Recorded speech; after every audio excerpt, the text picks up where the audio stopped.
Major General Eric Kayanja okusigira omuntu ekifaananyi agenda okubanga atulaba olunaku olw'ejjo ka video kafulumye yabadde ayina waali oba kyabadde kinywero tetumanyi naye nga budde bwa kazigizigi budde bwa kiro ng'amaaso gakatuuse ng'atabuse ng'amaaso gatuukadde ng'obusungu ayina bungi nnyo bwe bayita obwettumbiizi ng'amaziga gamubuna enkompe z'ebirevu n'amatama nga gakaaba gakumba ng'atandise okuba nga akaaba oluvannyuma lwa sister we okuba nga yaluuzinze against omukyala Kinyamatama era omukyala oyo gwe yaluuzinzeeko oba gwe yabadde alwanirako ngenda kubeera mu kugamba mu maaso awo n'obululu bwe baamukubye mukazi wattu baamukubidde eddala naakalulu mukazi wattu oyo so byonna byonna ngenda kubeera nga mbikuleeterera ddala bamuyita Asha Lubyayi Kayanja mwannyina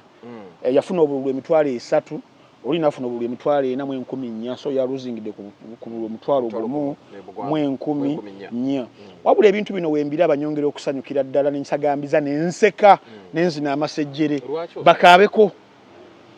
bakaabeko bawulire ku bulumi bwe tubadde nga tuwulira wempulira ntino Kayanja ali mu kubanga akaaba wempulira nti Kayanja ali mu kugamba bannange bagana kunzita wempulira nga Nabbanja bamukubye oluyi wempulira nga ono omusajja ono yali amyuka General Kale Kayibala negwe bakuba wempulira yona musinguzi ono bamutanduguse omujjukira oba yenduguse oyo nga bali mu kubanga babakuba bali mu kubeera nga bakaaba tusanyuka ono yali mu saati ya yero nga abamaje bamusekaaseka tusanyukira ddala bannaffe bakaabeko kubanga tubadde twogeranga ensonga ezo abaana baffe bali mu kubanga babawamba abaana baffe babakuba emiggo abaana baffe bali mu kubanga babatta ng'abantu bano baseka abantu bano nga be bamu kubayambye be babadde nga bayambako system okugiwanirira okubeera ng'ekintu ekyo bakifuula nnomu kale essaawa zino kitandise okubanga kibali omu ku omubbo bonnyini munda lwaki ntambi sisanyuka lwaki mbeera mbawulirirako ennaku kiri mu nju kirye katoyo kansa yatandise ajja kumalawo ennyumba yonna ajja kubalya kansa watandika eno kagere ka wansi eno abuna paki eno kati ali wano ku kisambi ayise eno yonna anti kati atuuse wano ayambuka wanatuukira wano nga kiwedde ate mu kaseera katono agenda kubanga naye wakati mu kubeera nga nsanyuka nakuwalira eggwanga Uganda wetugenda wazibu wetugenda wano nti wali osanzekoko abafumbo mwami n'omukyala nga bali mukayanira mmere naye nga gwe oli mugenyi osobola okusaba enva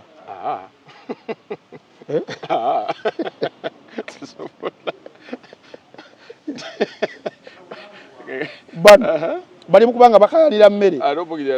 nga tugwe mugenyi osaba enva ngenda kuwa example endala omupiira oguwagidde omusajja wali wayitanga Nimanja Vidic nga mu training ali mu kutema bali mu kuterekera Liverpool ku Sunday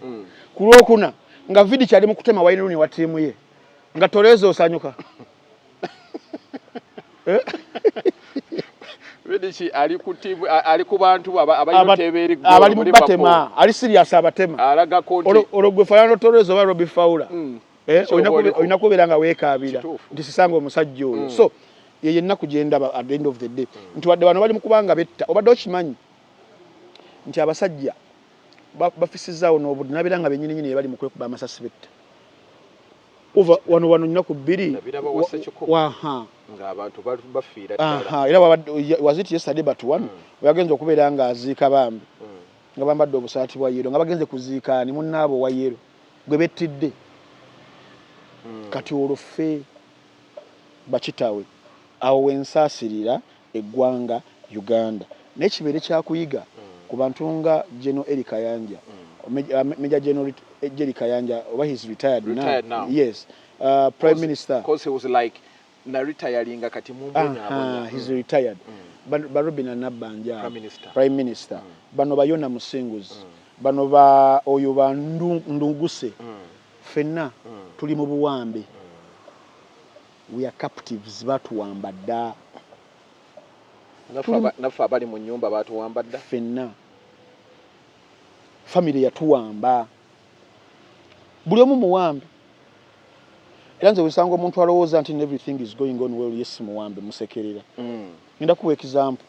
sinakubulira no Eric Kayanja wano nkyakubulira the broader picture then nyingire Eric Kayanja n'ebibuzo bingi kituufu naye mbadde njagala tusooke tuyite Eric Kayanja yani then after ngenda n'ebibuzo mbadde ngenda okubuuza nga naye kambitereke let me save them after nga tumaze okumanya kozi omuntu ali eyo mwe tulina ba elite banja batanoonyereza alaba bulabi muntu akaaba yetamanye Eric Kayanja yani awuli ekigambo wembole kyeki kati I think toza twantandikidde ne tumanye Eric Kayanja then after ne tugenda ne tukola deep analysis nga wembuze ebuzo byange biri hard joli wachimbadde nyala kutandikira wali katono kuba ali ndabo okukambwe soko nanti kyecho nti okulaga nti waliwo abantu amwe abali balowooza they own the country nti they are part of them nti balowooza nabo ba family kumbe bagenyi sawa yonna babagoba mbudde wamu webale nnyo 1980 olutalo olwatwala mu M7 mu nsiko olutandika mu 81 yakuŋŋaanya abajaasi abali 27 ne beekya ensiko ne bagenda Kabamba NRA Eric Kayanja came in late nawo ndi mukubulira Eric Kayanja azaalibwa mu 1959 azaalibwa mu bitundu by'Erakai ayingira era yegatta ku majjaga ma M7 1982 nga bamaze okuba nga amalayo omwaka gumu abajoininga era y'omu ku abo siege eya SIEGE okuwamba barracks y'e Masaka wabula joininga nga foot soldier ku myaka 21 egy'obuto mu kaseera ako naye bagenda mu NRA mu nsikeeyo olutalo olwaliko bannannyini baalwo abalutandika bannannyini baalwo era ne wano mu kugabana obuyinza era badde ng'ojjo balaba n'okugabana ebifo abo abatuwamba bembadde njogerako bayiga ensolo yaabwe buli omu atwalako abo abatuwamba bendi mu kubeera nga mbakugambako Eric Kayanja yakozesebwa bukozesebwa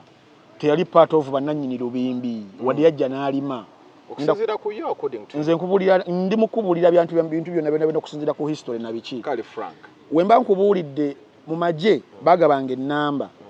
rankings ezo nga bazigaba RR1 RO 001 President Yoweri Kaguta Museveni RO 02 Fred Rijema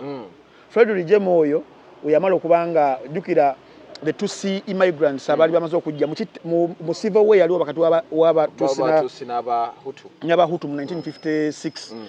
there were so many immigrants of the Tutsis descent abagenda mu nsi Congo abamu ne bajja mu ggwanga erya Uganda abo nabo bebazaala abaana ba Fred Rijema ba Paul Kagame abo nabo begatta ku Mwai Museveni nabo ne bagenda ne bayingira ensiko Fred Rijema 002 RO oyamala okubanga ayingira yali amyuka 001 aliamyuka President Museveni President Museveni kwa President Museveni ye yali commander in chief NRA nga mumyuka asookera ddala ye Fred Rijema 002 era amala okubeera nga bawamba 1996 n'abeeramu wano mpolampola then n'agamba kakati naffe kekasi tugere tubeere nga tununula eggwanga lyaffe era n'abeera nga yasooka okuba nga aduumira RPF eyo gy'olaba n'attibwa mu 1990 ensonga ezo ezitaagala kwogerwako afaatani yamutta omutuufu na biki ebyali byerabise emabega tusobola kuba nga tubyogerako for security reasons webale nnyo RO 003 omumanyi mwami Jeno Eri Tumwini oyo yasooka okuba essasi eryasooka nga bali mu kwatakinga Kabamba yakuba essasi eyajjako akabaati oyo era wakati mu kulwana mu lutalo Masao n'afiirwa n'erisoliso yali musajja w'amaanyi sojja w'amaanyi ndi mukubuulira abantu bano Eric Kayanja yali alowooza nti no is part of them he has never been ndi mukubuulira 004 David Kinyefuza Sejusa yali 004 RO 004 musajja yo mukanga Sam Magala 005 ono yafa musajja watu yafa oyo nno yavuga pick up truck mu attack ye Kabamba era n'akubwa yakubwa n'afa unzize anadamu n'akubwa ng'agenza okufuna obujjanjabi n'akula byawo bamutta mu 1982 ndi mukubulira kuba nannyini kintu at least 10 abiri mu omusanvu abagenda Kabamba wacho ngenda tuwake 10 n'abamatali ng'abalala 006 ye General Rufu omumanyi General Rufu kale bwakandanwaho Salim Sale okay oyo Rufu lwaki bamutuma yalina title tolabe najo kizibwe abeera kizibwe abeera ki muhoza abayita tani tato omutokale abamuyita tato uyabadda mwana erinya nene aliteekako General Rufu okay yali 006 then 007 yali Brigadier Chief Ali ye yafa 007 008 nabeera Major General Pecos Kuteesa then 009 nabeera Colonel Patrick Lumumba then 0010 yali Julius Kihande naye mu maaso awo Bakagame nabo baali waawo the original 27 ba Jim Mwezi baali waawo ba Ivan Koreta yali 0018 I think musajja wo Tafire naye yaliwo ba Gregory Mugusha muntu nabo ne bajja ba Dr. Kanokiza Besigye naye najja but in fact Kanokiza Besigye even in the 100 yalimu mu aba bali ranked now ono Erika Yanja najja n'abeegattako in fact naye mu 10 tali katono nnyo Frank lwaki gundi tebamuteeka ku mwabo ongambye nti ne mu 100 tiyalimu lwaki Besigye bamuteeka mu rankings kati bo bali muziri eziddako waggulu because of a story here nga Kayanja appraisinga nnyo Dr. Kiza Besigye the story yes of course Dr. Gamanti senga si Dr. Besigye senga yafira mu sport kubanga yamuvumula obuto bwali bumuweereddwa bamusanga ayeba ngagenda kubanga afa Dr. Kiza Besigye played a vital role in of course he did naye rankings zino bazigaba okusinziira ku roles ez'ekinnamagye ate Dr. Kanokiza Besigye yali nnyo musawo awo we watyo bo bagendera wali ku gundi kusonga za amagye nenga they were top 100 in fact Daily Monitor yakola article was it 2022 nebirangi batuteeramu so Dr. Kanokiza Besigye linnya yesalira mu 100 ate ono Erika Yanja ye ali 00128 ali mu 128 wano taliimu wabula bwatyo najja ayingira bamaze okubeera nga bawamba then bamuwa commanding Tiger Battalion under the UPDF bamaze okubanga baji establishing mu 1995 olwo bamaze okubanga tukola constitution ligenda okubeera ejje ly'eggwanga so eyo gye yava mu Tiger Battalion then mu 2022 President Yoweri Kaguta Museveni na introducing Operation Wembule. Operation Wembule no yekola Erika Yanja. Ye mufulo owettutumo ow'amaanyi. Ye mufulo owettutumo. Okumanyibwa mu bantu. Webale nnyo. Nga operation eno gye balonshinga mu 2022 bali bagala okubeera nga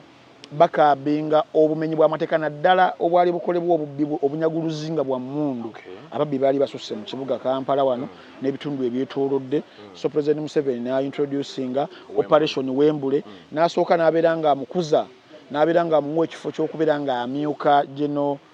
Tumukunde ku bwa ISO. Tumukunde yali General Director wa ISO then Kayanja nga yamumyuka. Operation eno we yajja era mu bimu ku bibala bye yafuna n'abeera nga amuwa ddala wa Full Director General obwa ISO. N'akuba muzimu ku orders ezayisibwa mu Operation Wembule mwe mwali ekintu ekyali ekibi ennyo ekya shoot to kill. Tekize jjuzi wano eri tumwine kucho General tumwine yakyogererako police can will shoot you kyali kyajja okay shoot to kill enkola neeyo tuyinza okugamba nti at a larger extent ate yali mbi wadde nti mubimu kubibala obumenyi bw'amateeka bwakendeera but a larger extent mu nsi egoberera amateeka tuba tulina okugoberera enkola eziteekebwawo abali ku rule of law. Yes, rule of law ngere eggwanga lyonna nga liri democratic lyali badde ligoberera nnyo enkola ya rule of law so singa amaanyi bagawadde gwe mmoze nti gooteebereza oba because you might be wrong oba okitegeera mu biseera ebyo jjukira bulungi nnyo tina abantu wenda bali balina empalana zaabwe nezibanga zaali z'abakyala ng'asobola okujja n'akutega essasi then because bali recruitinga ba civilians babere nga babega ku bannaabwe akati enkaayana ezaalingawo nga ssebo kyalinga kyangunzi okulimirira empindi ku mabega n'enkuloopa kati oda nga yali yayita ya shoot to do what shoot to kill ebiseera ba safe houses nga bakwata abantu ne batwala mu safe houses yali tuli mu Wembule ndi ku General Erika Yanja ebintu bye yakola arbitrary arrests ezo shoot to kill n'okuba abaana b'abantu amasasi ne batta abaana naye nga kyali kiteeketeeke ekyokubeera nti nno operation eno eyogenda okutta abaana mu Buganda abaana mu Kampala tugikwasaani bo tebagikwasaako obona yayina obusobozi waliwo ensonga katutume odiraki Nseenene tata jjajja muyani Kalibbala katume muzukulu wa Kalibbala akiganye bazzukulu ba Kalibbala banne yali ku mulimu kubeera nti alwanyisa ababbi kyali baddewo ekityo naye kasita temwayitamu ne bino nti akwatibwako balowoozebwa bere ng'akubwa amasasi kyali kibeera kirala lwaki beetikka oyo gwe bawa obuvunaanyizibwa obwo ntambi nga tukigezezaamu kato wali oyagala bano ababbise mu mundu babakolere ki koza abantu bakubanga kubekawo empaawo maama wange yannyumizaako ng'ababbi bajja ne bakubira ddala abantu amasasi ebisana ne babba abantu what do they call rule of law? What does the rule of law say? What does the constitution say? Nze ngamba atiza mu nekitaana naye bamuseki nedda nange kubanga obuzibu obugenda okukibeeramu bwe nkunnyonnyodde nti wakati mu kwagala okufugaza ababbi yesu kyali kituufu n'okubatta kyandibadde kituufu naye mwayitiranga because intelligence sometimes might go wrong kyova olaba newobeera ono omuntu wabeera ali ku musango gwa mada ngassa omuntu n'agenda mu kooti tulabyewo decisions nnyingi nnyo nga waliwo kye bayita proven okuleeta obujulizi obusukkulumu beyond reasonable doubt ng'osanga waliwo era nga si yakola ekintu kooti yesalawo okusinziira ku bujulizi okusinziira ku kunoonyereza n'obujulizi ebiba bireeteddwa kati obeera oyisizza oda yakuba ku nnyama woolabidde then mugenda kujjamu bino byenkugambye nti nze nyinza obba nina obuzibu bwo owange nti owagira Liverpool mpagira mani twenyizizza mu kibanda nengera neŋŋamba nti moze oyina essasi nga nalikuteze oba okitegeera so naye nga kyalingange kyali ekigenderere katume ono yaba agenda okubeera ng'akola ki ng'akikola kubanga waliwo abali much more experienced than him nkubuulidde ne muba historicals wali ku high command nkubuulidde lwaki alieno mu 1 to 80 singa kyali bwe kityo bali badde bakwasa obuvunaanyizibwa ne babuwadde General David Sejusa yennyini tinyefuza nedda nze ngamba ku kino operation gye bamukwasa eyo ogenda okubeera ng'akuba abantu amasasi okubeera ng'abatta okubeera ng'akola arbitrary arrest report eyava mu World Human Rights Organization wagisomako eyagisaawo operation eyo yamala omwaka mulamba yali ekyagenda mu maaso ne external forces and pressure mu bibiina ebirwanirira eddembe ly'obuntu ne bigigisaawo erinnya eryagenda obubi ku records zaabo zaali lyani so mulimu operations ezimu ezijja nga bagenda kuzitisa abantu abamu bo saving kyekyali ekaseesi operation ne bagikwasa erweru sanctions zisajja zatagetinga bo ne babeera nga bali safe so mulimu ebintu ebimu ne muganda wange moze twagala kuyingira nnyo munda naye nga bikolaga ekifaananyi ekinene wakati bali bo basavinge faces zaabwe wabeerewo we basuula ku majirikiti so operation eyo bwete yakola ki we yamufuula then we yamala operation eyo twaddangamu kubeerawo any visible gundi gye bamuwa eryawo so nabeera nga ali benched nabeera nga atuuzibwa bwe buno obulumi bwalimu byonna bye twakola n'agamba kutandika ddala mu nsiko n'ajjayo yabadde ajjayo gano masasi gaatukubwa n'agira n'afunyulula obutwa so whatever they made him whatever they kyebamukozesa okubeera ng'akola essaawa zino ali mu kubeera ng'akaba amaziga because originally he wasn't part of the much bigger plan kyekifaananyi kyembadde ndi mu kuba nga nkugirayo kubanga bano bannaabe bonna abalala wakati mu kubeera nga bali mu kuba nga bagabana keeke y'eggwanga resources z'eggwanga kakati basajja batu bo babaswadda ku jirikiti bali mu kubeera nga bakaaba nina akantu akatono nnyako bwe katyo omusajja bagaye katumuyingirire oba okitegeera katumulage ku maanyi kuba nina we nabadde omuntu nayogera ekigambo n'agamba nti ono omwana ono Kinyamatama alina force naye mu force agijja mu barracks mwennyini kuba omusajja atukira okugamba nti baleese drone 50 natidde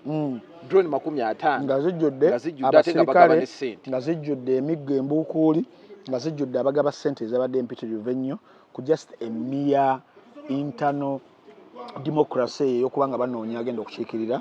abantu beerakayi ku bwawuma n'MP Kinyamatama teyakamala ebisanja bibiri egyo emyaka 10 era bano bamuwulidde ng'ali mu kubanga akaayana emyaka 10 gy'omazeeyo lwaki totulekera naye nga abasajja bano nabo olumu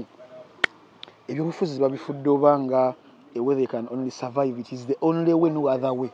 because we would have expected for what they've accumulated. Maybe to be venturing their money in private business, but why politics? So they are clinging on authority to have power. Babirenga basobola ogenda ku bargaining table. Ate saawa zino kye bali mu kubeera nga babalemesa. Temujja kubeera nga mukola ki nga mutuukawo. So embeera eyo yonna ndakuwa example endala lwaki General Eric Kayanja, retired Major General Eric Kayanja was chopped and screwed and left for dead. Nti mu buwambe eggwanga lye bulimu wengenda okugendako mu maaso nkwe various examples. Last weekend nakunyumizaako nze history yange foundation yange yonna weeri ku kintu bayita movie story enyumira abantu. Naawe wakati nga tumaze okuba nga tukola ekibiina ekyali kitaba ba movie distributors n'aboogerezi nga tulumbibwa bali mu kubanga batulumba left right and center n'essaawa zino kikwewuunyisa bali mu kulumba businesses z'abaana ku ground, libraries z'abaana okubakwata kubasiba kubajjako maali yaabwe. Kuba nalabya mu comment section ng'abantu bagamba ntambi neddaddamu otuyambe eno batulumba naffe yeggwanga Uganda. Nti omwana wakati nga tomuwadde opportunity n'emaze n'okubeera ng'asoma afunyewo akasente ke akulyetinze ka library ke abeere ng'afuna ekigulira magala eddiba aleme kubba. Era bamulaga nti bamulumbyeyo muddize ddala mu kyalo. Mu 2019 waliwo omwana omu yali atunda movies gwe bawambira edduuka lye ne batwala buli kimu kyonna okuzai plaza ng'ate ali mu looni neyeteekamu ogwakabugu neyeetuga n'afa. Kakati wakati mu lutalo lwe twalimu nga tuli mu kuba nga tulwanirira abasuubuzi bannaffe batusindikira General Eric Kayanja eyali muwembola ate ne bamusindika. Mwayina emmundu ate twalina mmundu ati yali wa mmundu ate yagamba tibamusindika nga bamusindika mu 2 nti Kayanja omuganda go and genda okole ku baganda bannaawe baluzinga emirimu baluzinga businesses baluzinga biki najja omu ku bantu beyafunako a lot of resistance eyayimirira ku magulu ge ne mugamba mukama wange bino tebigenda kubeera ng'ebya 2 tetuli babbi ba mundu yalinza ali mu maaso go essaawa zino wamutulira mu maaso wamusindikira waka ewakaawe wennyini omufumu wabujja wanda nze by the way ndowooza abantu kyebamanyiko tekiwera 20%. Tambi ng'oli muzibu era mmanyi by name General Eric Kayanja. Tambi ng'oli muzibu story not you can collaborate obuze anyone abadde movie industry ya Uganda ndala mu kutunda movies ezo kuva 2016 omubuuza situation ne mugamba General Eric Kayanja mukama wange bakusindisa obeere ng'otufufuggaza abaana zeno by the way nali sina wadde library name nga golwanirira ki era kyekyanyamba because I was the general secretary of that association nga sina yebayinza kunkwasiza kubanga abaana abasinga balinga batya singa njogera bajja kujja balumbe library yange eda kalinze salina so I had a lot of guts yes kakati ne tutandika okubanga tukola enkiiko okubanga tuzamba baganda bafe amaanyi tubawa legal advice tubawa legal protection tubawa balooya inze ne VJ Junior abantu aba babiri olw'omukulu abayingira VJ Junior yanvuga netugenda makaga Eric Kayanja awe mutundwe yali abayise malumba mulumbe twagendayo because twategeera nti kyazze okubeera nga akola but we had to do what we had to do netugendayo nenyimirira namugamba mukama wange amannya agange nze Frank Ntambi nasoma ebintu bino ebya firimu era nembifunamu ne bachelor's degree film industry ya ferimu state weight ne weight abaana bako bakola role weight ne weight bayamba industry weight bayamba okubeera nga omusolo ogubajji nga na all the statistics kye bayamba kuba adding nemugamba n'olw'ensonga eyo byoyagala okubeera nga okola manya kimu ogenda kusanga omuziziko ogenda kumala kuyita muffe oba ogenda kutukuba amasasi gatukubire wano oza VJ Junior onoba oyina essimu ye ate nze nali mutabufumu Katonda ate Junior nze nga nzaa mukkakkanya nga goli mukambwe ate ng'okkakkanya ng'ate nze nga ndi mukami nga byembikubuulidde ng'ate oliye mukaawo okira omususu netumugamba gatukubire wano ne tugenda kulumba mwana wa firimu n'ogwa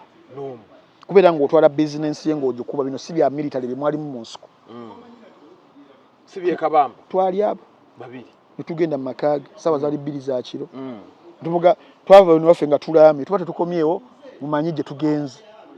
ye yali awuliriza yali musajja ng'awuliriza n'agamba nga mbadde simanyi kyabadde bantomezza yagamba atya kuba twayogera ebigambo nga mutwalo with all the emotions and sentiments and we nga tuli fearless nga tetutya temuna kyemutya ekyaze munnamagye atunulamu n'agamba banno obuvumu babujjawa okweŋŋanga munnamagye nga tebalina wadde kasaale tebalina wadde ejjinja okuneŋŋanga kati awo n'ategeera nti no kyetwali tumugamba ge gaali amazima so n'agamba bannaye batabani muli batabani bange amagezi amatuufu n'amazima twamuwa amazima amagezi n'ageewa fe twamuwa amazima nga baali bamutomezza nga kye baakola mu 2 nti wadde waliwo obunyaguluzi wadde waliwo ab'emmundu naye already you cannot overstep jurisdictions by'ebitongole ebikwasisa amateeka olwo poliisi obeera ogirese luddawa egenda okukwata enoonyereze esanctioning efayiro ogende mu kooti owoze bakuwa ekibonerezo nti myaka 6 myaka 10 oba mayisa obeera okirese luddawa so mu 2 baamutomeza kati nano bali bagala kuddamu kumutomeza era ng'emmundu egenda kuvayo kutukuba amasasi buli atunda firimu ate oza bali bamulese ku ki expertise ki gyalina endala nti wabyanfuna wabyamateeka nti agenda kutuluŋŋamyawo statement eyo Major General Major retired General yes Erika Yanji mu mwaka wa 2018 baali bamutumye bakola ki kutukuba amasasi nga mukola ki nga tutunda firimu nga bagamba those are pirated movies olwo omupango gulimba film producers be nakugamba era sibaagalira ddala mulimu abamu benjagala abatali mu ezo ntalo ne mulimu bensanga nga singa musanga bweti nfune chupa kubanga mulimu bannaffe abaafa mulimu mwana oyo yeyetta yali mwana wabula myaka 19 n'aleka n'omwana we nga film producers ba Uganda bamaze okubanga bajingirira zi report bazitutte mu ministry bazitutte luddawa bitandise okubanga bitambula bagenze mu iso bagenze mu giso bagenze mu gipo bagenze mu taso bagenze luddawa sebo tugenda okulaba nga olukwe luzize batwetedde General Erika Yanja abakuba amasasi aje tukolako byakola mu 2 operation Wembley okati munnyonnyola awuliriza agamba nti baadde bamutomeza ne tukola olukiiko lwalina ku JB Plaza ku Market Street I think were kuyana zaayi ne tukunganya buli mwana ye no wa film ku URSB eyo yetutwala because ye motherboard wa collective management organization zino kubera nga zisoloze bichi royalties na bichi awali omukyale sabazo ne registrar general wa URSB bamuyita Masse Kainobwisho Kainobwisho kale sawa ziri 2018 sabazo ye registrar general luli mwame yali amuyita bagaba bichi ne bajja URSB eresa abanene bayaba bede baloya kayanjaze zichepe abamugoberera bichi nenga fe tulina the will of the people netukola olukungana balimu abananga 10 bali bakayingira bona netugalawo horo ntugamba kakati sawa zino tufiira wano netuddamu netuli echoing ebigambo byebimu bye twamugamba ewuwe nga tulesa abamawulire era mwami gundi yatukola bulungi mwami Andrew Chamagero NTV nagera ne mufeffetta ne muleeta on board ne mutwala mbana be bakuba NTV yatuyamba mu lutalo daily NTV daily monitor ababiri kati nga tulesa abamawulire ne NBS ngena kubera nga yononeka nabo zidale bukiripu nja buku wa bite nga njogera nga sina kujeno nno ntambi nawo bunyewe nga sina kujeno ne tuli echoing watandikira ddala okulwanyirira eddembe ly'abantu ng'okyali yanga Junior nga president ne secretary general Rubongoya nze yali Rubongoya nga ye Bobby Wine VJ Junior ekintu kiraba kitabo netugaka tukatugalewo bano meja ali munda nga timutidde bakuba masasi kuki ugenda kuba kuba meka tuli abana 10 against 8 people so netuli echoing ebigambo byebimu n'ensituka n'enjogera Junior Kote yayogera kuba yalina obusu Junior watani kwogera yeno obusungu wabumanyi namugamba Junior omanyi kireke paza mwagera kyali kitya wali mukambwe nga oli mukawu ng'omususa kakati atagate mukambwe ngati wali akakanya munne nga gato mukambwe nnyo gwakakanya oli omukambwe omukawu kati wano saayogera Junior teyayogera nenjogera nenga ku luno ndi a bit orderly siri sentimental nembyogera nga nakamale kwogera paragraph emu bwenti nga mazono biwandiika temugenda kutukuba amasasa nga ekyali mu 2 nga mukuba abaana guno muri musigo abatunzi ba mundu nakiri audience abaana ne bawaga edunu nevuga ebiseere bakubera nga nali politically motivated ngenda kwesimbawo ku Kampala Road MP abantu bali bakwaga ino ngenda kwesimbawo MP Central nali bulidde nalina already abaana wakati mu kibuga ne nga tuli ninga nali sinaba kuyingira nyate nali munyo mu activism yaki ya film distribution so meeting eyo weyagwa Eric Kayanja n'agenda mbali ya mwaddo omulimu mu state na biki yonna n'agamba nze siddayo that was the last time lwe nasemba mu kugoberera ne mu kulaba Eric Kayanja ng'ali mu public service 2018 yakoma kuffe mu film distribution nzizeemu okumulaba after how many years are those 7 so ng'ali mu kubanga aka question to ask you ebyo na mukulu Eric Kayanja mu mbere yone yaliwo omwako comment ki do you think that is a good man the comment because nze namu facing ako one yeah anti go am facing that's why I'm asking do you think he's a good man I think namulabanga yali amaze okubanga realizing after you explaining to him not that he had realized the earlier mistake of 2002 yeah na itambwa kubanga luli it was order na order tiyasobola kujiba nga defying order wano yatoka na defying order kitegeeza he was a changed man he was a changed person ng'asobola kakati essaawa zino okuyimirira neyetengerera n'akola decision oba n'agaana order kakati now he was a changed man so obulungi bwe zenyinza yayigira mu nsobize naye n'asigala nga ng'omuntu alina motivations ze eziri political so mu kalulu ka 2021 ke twagendamu n'abeera nga he was a cadre wa NRM yanagera n'akuyega ennyo Rakayan Greater Masaka era ne wano yabadde ayogera yakunyonyodde n'agamba fe abantu najja n'enkuyega era twafuna 90 paashi n'ensimba mugogo wange ne bamu mu operation gye bali bayita simanyi biki ne bamusenaasena yenna n'addamu n'akuyega ne bafuna 90%. N'agamba okuva mu kalulu akaggwa taddangayo taddangayo lwaki nti baadde batandise okuba nga bamukubira amasimu bennyini ne bagamba watujjamu akalulu n'otugamba biki embeera egenda kubeera nnungi byemwafire byetwalwanirira abantu ne bankubira amasimu so nti okugendayo okungajambula naye singa mba nkutte ekkubo ne ŋŋenda bataano bafu twamuwulidde bataano nga munyiivu singa kuba omusajja oyo alina amutema nange omusajja mukambwe Eric Kayanja alina nze namulabako nze kati nzagambe I faced the shadow of death wanji me but I had nothing to lose kati nze namulabako obukambwe ndi singa asalawo n'agamba kati njikutte wenti motoka abeera awo alina n'abaana abamukuuma we mutundwe jjukira ludde musekyulire kati alina ne wano alinawo so singa agivuga bw'ati mutundwe n'akwata awo Masaka Road awo Nateete n'agivuga kyengera muyise wuyo maya wuyo omukwatidde empigi ayise mu Masaka ayingidde Rakaali kwaba abatano gwasooka okukwatako amutugumbula baziika babiri era yagambye ne maama we mu myaka 9 yamukubidde essimu maama bagenda okulonda akalulu aka muwala we embeera nebeerawo nga bangi basimbye emabega wa muwala we obululu bwa muwala bate nabuzze wakinyamatama maama n'akubira mutabani we n'amugamba mutabani byebino bewagamba nti mwalwanirira ddembe nze omukazi aline ku miggo emboko yine tuyitako buyisi nti Kayanja n'awulira maama we mu ddoboozi eyo Kayanja nasooka na breaking down n'akaaba kyeka kye kyamuleetedde n'okwogera mu Kayanja yagambye abakugivuga abakuba because abamajobo balaba tebali as emotional and sentimental nga ffe abantu abalala babulijjo babayisa mu psycho evaluations gundi nyingi nti abakugivuga buvuzi nga maama kubi n'agenda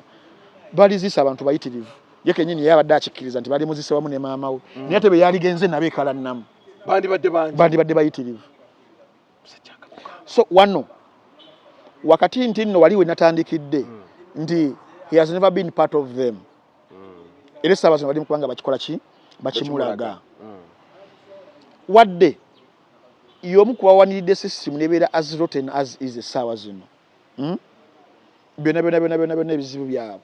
saawa zino faamu tuli mu kuseka because naye ng'ekifaananyi ekinene tulina kubanga twenyamira. Naye ate essaawa zino ali mu kubanga wa warnings because yagambye IGP ne Director General ISO banoonyereze one ebintu bino babijjawa bano. Drone za 50 zaavaawa, ssente empitirivu zaavaawa, ssente ze balinaawo bakinyamatama abo bazijjawa bakola mulimu ki? Tambi, someone's watching. Ayagala kubuuza. Ono Major General retired. Who's Kinyamatama atadde ku musajja amaanyi akazito kano? Twagala tumanyi Kinyamatama amaanyi agajjawa. Kinyamatama naawo kubanga yabadde amugamba nti Kinyamatama kintu mu myaka 10 kyakozeemu kibadde ekyo kulwana na zaake.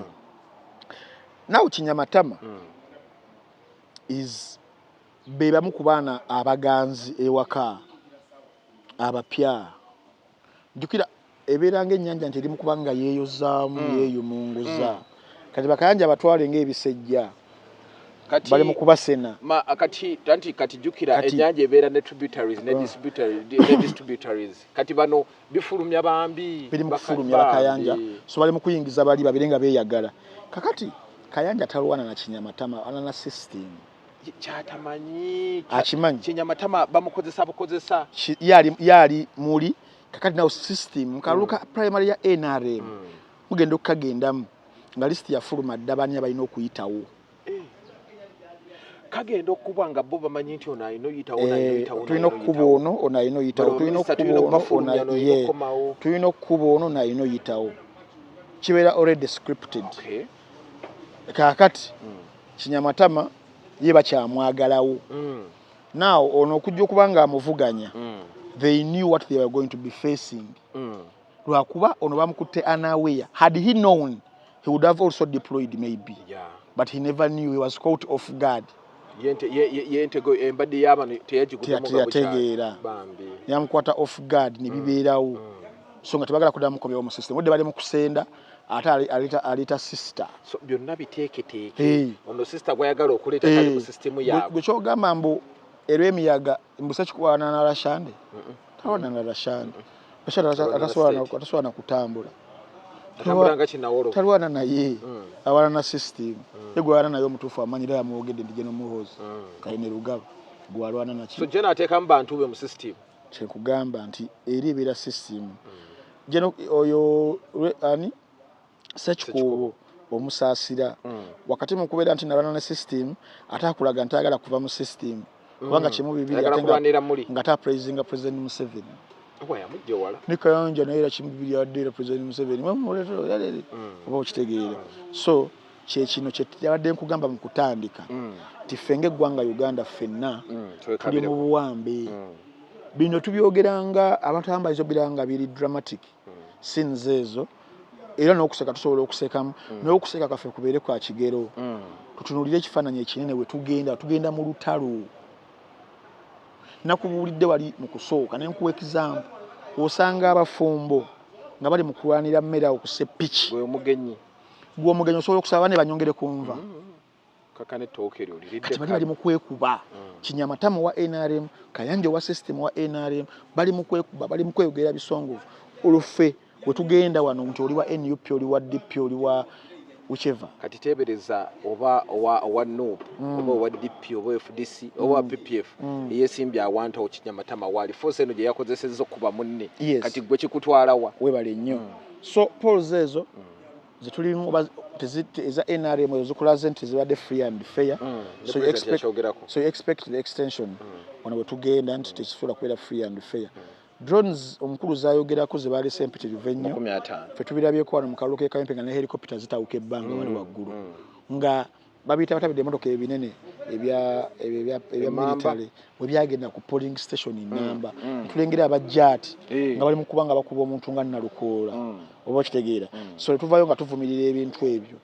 abantu ne bagamba Ntambi mwogera biki Ntambi mweyogeza kati sawe ne babirabako bali mu kubanga babirabako Prime Minister Nabbanja awo mbadde njagala naawe kasooka mala okuyisaawo sponsor ani gwe tulina waawo kubanga ngenda kubuulira ati kyoleeta si muntu Kayanja yo omutegedde bulungi Kayanja mutegedde bambi olina bwobadde obuzeebuzeemu simulungudde ekibuuzo mbadde njagala obbuuza kizibu nnyo kijja bba kinene nnyo sooka oyiseewo oyo agenda kubayamba nnyo kuba owuliriza ate nga woofunamu kuba kati sponsor yalabika w'amaanyi alina kyagenda okugatta ku bulamu bw'omuntu kale bamuyita H&K Pro Cleaning Solution kusaba abantu abo wafuna nafuna naye ennyumba zaabwe tezansanyusa saagala njogerera ebigambo nafuna abantu bange baali basatu naye ati ngenda tuuka ku nnyumba mugira obeera waawo naye nga abali eyo nga olina ennyumba oba olina amaka naye ng'oyagala gayooyoota galongoosa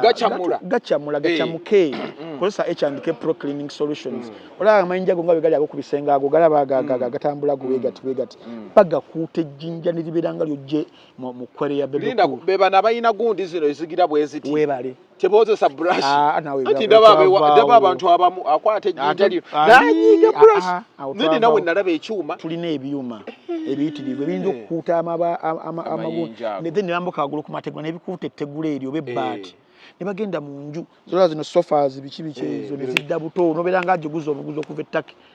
carpets ezo nebeera ng'empya so ekiyitibwa n'okulongoosa abebikadde ate kati abantu bakyaddayo tebeyange njoza buuza mpita bagundi abo ne bajoza yes so abalina amaka abalina hotels bizimbe wekwate H&K Pro Cleaning Solutions basangibwa Bunnamwaya okulira n'akatale ke Bunnamwaya ne Mukono na Suit Kanana ku namba 0752 84 0308 ne 0706 85 25 24 beba H&K Pro Cleaning Solutions. Okay. Ekibuzo kyembuuza. Eri Kayanja,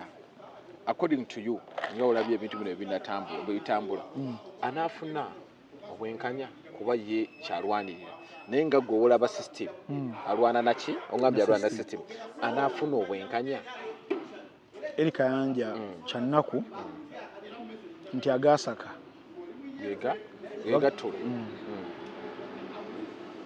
System kasebera ng'eri rotten nga bweri kaba kagenderere ng'omukadde akogga no one survives eri tagenda kufuna bwenkanya kuba tabu deserving era still nga yagamba nti kubanga abadde part of council oyo kubanga aluma eggwanga lye bayita Uganda he contributed otugenda mu mateeka waliwo kye bayita maximum law of equity egamba he who comes into equity must come with clean hands. Ayagala obwenkanya. Jangu nga gutolina musango nga aba ne mozabbe essimu yange. Ate bagamba ate gwe wasooka okumubba kyajayo. Wabulawo obuzibu. Banne Ntambi ampe muddi. Bagenda okutunula ate nga osiba okukola mutambuzagalina. Nawe ate ayagala obwenkanya nti bakuvumye naye ate taba wano. Ntambi, I have a big question here. Musanyuka nti Jeno akaaba for opposition tunaafunamu anti ekugambye wali nti tusanyuka naye okusanyuka kwaffe si kwa nkomeredde kuba omusajja atadde amaanyi ku wuwe kati olwo anti osanyukamu naye n'omala n'osirika ate n'okaaba ekigenda okuba nga kijja ewuwo so system yo eri rotten tuli mu buwambe nga wenkugambye ngenda kuwa example nadde nkuwa example wali nga nzije wa Nabbanja awo lwaki bakayanja bano tebalina njawulo olumu naffe ffe tuli basibe mu ggwanga Uganda NRM erina ebintu byekola n'oseka n'okuseka ne bano abantu bakozesa ebintu ng'ebyo obadde okimanyi nti paalamenti ya Uganda esalawo kyamaanyi nnyo ku nfuga eya ggwanga Uganda kuyisa amateeka kuyisa abakozi ba gavumenti bagenda kubanga bakola waliwo akaseera bali mu vetting committee nga bagenda ku vettinga first lady kuba minister of education n'agaana okujja mu paalamenti awo yetajjayo beemu ku bintu ebyokunyoomoola bitudiringa nabyo n'alabikira ku mukutu gwa Zoom kwe bamuvetingira yali yakapyalinga ku kamera bw'ati omukyala madamu Amongo oyo speaker wano gamuzizza ku Minister of Education kwa buli mwaka vivet and do what yali akamulabako obulabi ku screen mama ogamba otya weewo tuba twagala kukulamusako obulamusa weeraba Jeno Erweru yabadde gebawumuza yali amyuka CDF General David Muhoozi mu kaseera kano mutabani w'omukulembeze w'eggwanga yagera n'awandiika statement n'amuyita ebuffon n'amuvuma obugulu era namugamba dduka ennyo musajja wattu era yeekukuma kutuusa olunaku olwaleero bamuggyeko ebyo nga gwe bakozesa waliwa ekasese akakiiko aka defense mu parliament defense committee kasamoninga mutabani w'omukulembeze w'eggwanga kubanga muhayira keke kamutwala agamba mu abampise mwenna muli baboons agana n'ogendayo mwagala okujja mwagala nzije gye muli muteke obukokola mu butambuze n'amaviivi mujje munegayirire n'abavumu gemaanyi ago era wayita wiiki ng'emu speaker Amongo n'ababuuza akakiiko lwaki mwabadde muyita omwana lwaki badde mutataganya omwana w'omukulu kye bayita okubeera nga tuli mu buki tine palamenti yennyini ki mpambe so naye bagiwambisa ssente ab'opposition balya neeno balya so system kyendi mu kugamba nti saawa zino eri mu kulya byana byayo kakati bano bebamu ku perpetrators abadde bagiyambako ate nga kigenda buli wani buli omu n'abadde kirozaako kakati ne bano bahistoricals bona benakusomedde ne ranks zaabwe na biki era ogenda okulaba nga amba genza falling out nabo abamu bafudde engeri gitategerekeka abamu bagenze babajjawo tusigaze kimu kakati kya family nti wataba Museveni nga yayogedde mutabani yayogera ataba mutabani muganda wa president yayokola ki yayogera family lwaningire ku bantu nga bana batano Nabbanja Prime Minister Nabbanja bamukubidde kyoluyi wangambye okundaga kago bamukubye oluyi ani yamukizo yatatya bidudumu njagala ekifaananyi kino okiteeke ku thumbnail ono segundi si edit ate edit ki muganda wetege mpaka kugalubindizo wamma baite galubindi kimala bamukonye oba yeekonye abamukubi tulina kulaka video ndaka kuweereza bamukonye ndondi nsonga za kalulu ndakuwa ka video nga bamukola imagine Nabbanja abatera okuvuga ku mmotoka maka tusumbuywa nnyo ab'obugombo obwo tumanya ani ajja naye nali nvuga olumu konvoyi ye nempitako nga ndi ku hip hop wange mmotoka nga siwulidde ebyantukako saagana kubinyumiza abantu boko na kumboko saagala kubinyumiza abantu ebyakola ki nze mbadde nzija ebyantuka gundi olaba pasta gundi pasta bujingo bujingo oyimirira mu maaso mu motoka ye ayina abasirikale nga 10 kakati bagenda bagira bwe bati Prime Minister muhairako eggwanga abeera namba 4 3 president yasooka vice kudako speaker then Prime Minister okay but oba the interchange I don't know nze mbadde bayi namba 3 ayinza kuba nga namba 3 basalawo nnyo ayinza kuba namba 3 oba namba 4 whichever so security detail ye bayamaanyi nnyo ekigenze ewala bamukubye oluyi olano lwe bakubye Edison mu bbaala wano ku Davira ntwalade Lutono olwabuli Senge Jambia naye omwana oyo nagenda leeta ebizibu oyo omwana w'omuyobo kyo muganda wa gundi muganda wa Case atulaga oluyi Edi yagambye terwabadde luyi era Edi mukambwe erinze mukambwe nakulabye oyogera ebigambo naye tugenda ali mu entertainment nakulogo kakasa oli bwoti kino kiganda kya Case kyakutte video walabye ku luyi ekivubuka ekyo tugende baaso kivubuka ari mu mukyononyi mwede Shalom kati kyo kirowooza kiringa mmwe kyo kiwayiriza kikulakula buli kimu tugende ku Nabbanja katugende mu entertainment so bakubye omukazi oluyi bambi nga ira security ye yonna ani yamukubye wabaddewo sikafo wakati mu kubeera nga bagenda kulangirira ebyavudde mu kalulu ake Kakumiro district. Kakumiro district na ina constituencies za so abadde besimbiwa babadde bantu ku bifo byaki ebyenjawulo. Ye ku Kyawuma ne MP then babadde oyo mwami Twina Masiko. Katwina Masiko yabadde omukaawe ennyo. Namulabye nga bamusikanga ye tayagala kubanja. Kirowoozebwa yakubye oluyi. Kirowoozebwa nti either yakubye oluyi oba oluyi lwavudde mu kampu ye. So Twina Masiko oyo nimbadde gamba nti imagine prime minister omulamba ne security yonna yonna bagezaako okwagala okumugjawo okulwana biki byonna byonna ne batuuka akaseera DPC wawe mwami Muluya najja adeployinze naye nga abali muli munda DPC yamulamu wadde akantu bano abadde munda banene nnyo tebamanyi DPC yamugamba gwe tolina byogenda kubanga otugamba omwami eyabadde akulira the returning officer yabadde ali mu kubanga ali mu papula bwati ali mu kubanga asoma abayiseewo omukyala n'ava eri n'amusikako mukyala ki abadde amuta Aisha Agaba ng'akulanga n'amusikako ndowooza abadde omu ku ttiimu y'abali Twina Masiko kati nga ndowooza opponent wa aluzinze awulira obusungu n'amusikako olupapula n'alugaayagaaya DPC n'agamba okusinziira ku mannya agampeebwa ndagidde owa oyo returning officer akulira ebyokulonda awo yadda agira wadde mutabalina omugisha wayani alangirire bye byalinawo mutwe byalinawo byabadde agenda okulangirira anti obujulizi mu bukayiza oli n'abirangirira awo so balangiridde nga tebalina na lupapula kakati